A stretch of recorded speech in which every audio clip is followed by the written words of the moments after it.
All right, good evening, everybody. I want to drop this important update on the Sonya Massey case. There's an intense battle raging in the case as it relates to the pretrial detention and/or release of former Deputy Sean Grayson, and the appeals process.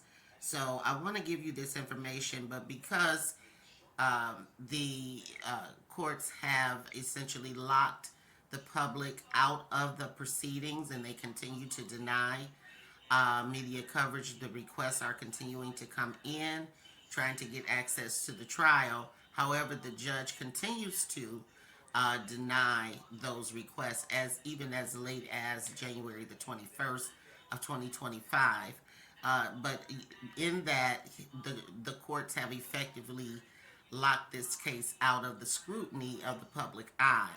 But I want to give you this information that you need to know about. Those of you that are closely following this important social justice case regarding 36-year-old Sonya Massey, a mentally ill woman in Springfield, Illinois, who was killed by a Sangamon County deputy when she called 911 for help back in July of last year. I believe she was killed on July the 6th of 2024. And so we're going to talk about that, and I want to give you this information really, really quickly, and we'll talk about it some more. Now, I want to do a couple of things today with this information. I want to do a brief overview of the case to remind some of you of the pertinent details of the case, and just a little background information. Then I want to share the new developments in the current status of the case, and then we'll come back another time and kind of engage in a little legal discourse as to the decisions that are being made in the case and what the implications are. So we'll do that at another time. In the meantime, if you are watching or while you are watching this video, please take a moment to hit the thumbs up, subscribe to the channel, become a member, join the community. We call ourselves the Block Club overall. Join our neighborhood watch group. That's basically what we are. And come and be a part as a concerned citizen in this country. Not it doesn't matter where you live. It's just about being society focused, and you'll notice that tagline on the channel page. Service oriented, society focused. So we'll talk about that. So the Sonya Massey case gained national attention and garnered public outrage last year when this 36-year-old woman who was reportedly suffering from schizophrenia contacted police, which she had multiple interactions with emergency call personnel because of her mental health issues. She contacted them suspecting a prowler around her home, and the officers that were dispatched to her home, one unnamed officer, and Deputy Sean Grayson, who was charged in this case, responded to the call, went out, checked the home, and everything went awry. The officer, they had some kind of discourse over a pot of water, and Miss Massey said something to the effect of "I rebuke you in the name of Jesus," and of course the officer took offense to that and threatened to shoot her in the face, and did exactly that. So she was killed. But what we want to talk about now is the fact that Mr. Grayson has been in police custody since last July. I believe he was indicted on July the 17th. This incident happened on July 6th of 2024. and he has been remanded to custody ever since and fighting to get out of jail. They were initially trying to get him out of jail based on medical conditions. He is reportedly a cancer patient, and his attorneys have argued multiple times before Circuit Court Judge Ryan Cadigan that he cannot get the proper care in jail, in county jail. So they moved him. Actually, I think they moved him a couple of times. He is no longer in Sangamon County. He went to, I think, Macon County out there in Illinois. And I'm suspecting that they moved him for the purposes of making sure that he is in a facility that can treat his biomedical condition.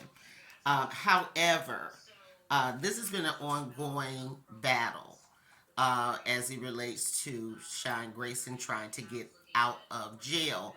And so, after so many denials by the circuit court judge, his attorneys then appealed to the 4th District Appellate Court out there in Illinois, who came back with the opinion that the circuit court judge overstepped based on the pretrial Fairness Act that is in the state of Illinois, and that he was ordered to find mitigating factors of any risk that he posed, like if he's a risk to the community, if he's a flight risk, or whatever the case may be, put him on GPS tether, um, forbid him to carry or possess or purchase weapons, things like that. And he was ordered to be released. So, in December, around the 6th of December, Mr. Grayson was scheduled back in circuit court for another pretrial hearing where they were supposed to, they were scheduling a date for the judge to outline the conditions of his release, which was going to be that Friday, that same week of December the 6th on a Friday. Well, when they came back, the prosecutor said, I want to appeal this to the Supreme Court because we continue to believe that he is a threat to others, and so he asked for a leave from circuit court. A leave is a legal term. I believe it's called. Um, the prosecutor asked for a petition for leave, or a petition of leave, a PLA, with the circuit court to appeal the appellate court's decision ordering his release, and that decision came down on November the 27th. Um, to appeal that decision to the Supreme Court, which would have given another 35 days. Now, the problem is that the 35 days ended somewhere around the middle of January 2025. Now, according to court documents with the Illinois Supreme Court, they are scheduled to be looking at PLA cases, these petitions for leave cases, we're scheduled to look at them on January the 29th. And so at that juncture, then that means that um, it would not be, it's a possibility that Mr. Grayson would ultimately be released from jail. And so that is the decision that we are waiting on at this particular point in time to see if the Illinois Supreme Court has actually released him. And the prosecutor is basing his appeal to the Supreme Court based on another important law out there in Illinois called the Safety Act. And so there's a whole thing going on, a whole legal battle that's going on, and in fact raging in this case out there in Illinois. But of course, we can't see it. We've been locked out of the proceedings. And so a lot of things that are happening, the public has not been privy to. And so that's why I try to come back and bring you guys these updates. As it stands right now, I have not had any further information as to number one, whether or not Grayson was actually released from jail, if the Supreme Court has even, in fact, heard the prosecutor's petition or appeal requests. So I will come back and let you guys know, and of course give you updates as to what's going on. But I wanted to make sure that I come back and clarify because I did post videos indicating that Sean Grayson was being released from jail, which was in fact the order that was made by the 4th District Appellate Court in Illinois on November the 27th.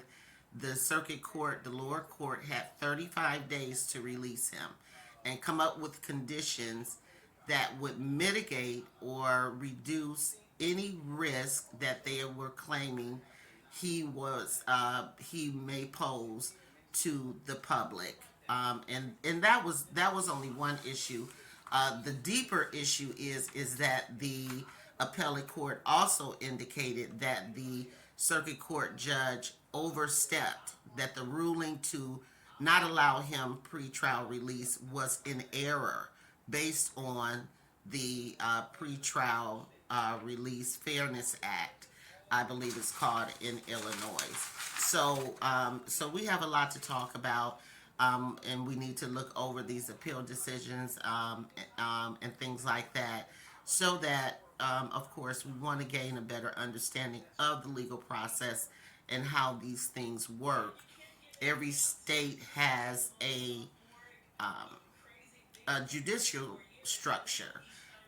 In Illinois, there's a three-tier, basically, judicial structure. With the circuit court, the appellate court, and the Supreme Court.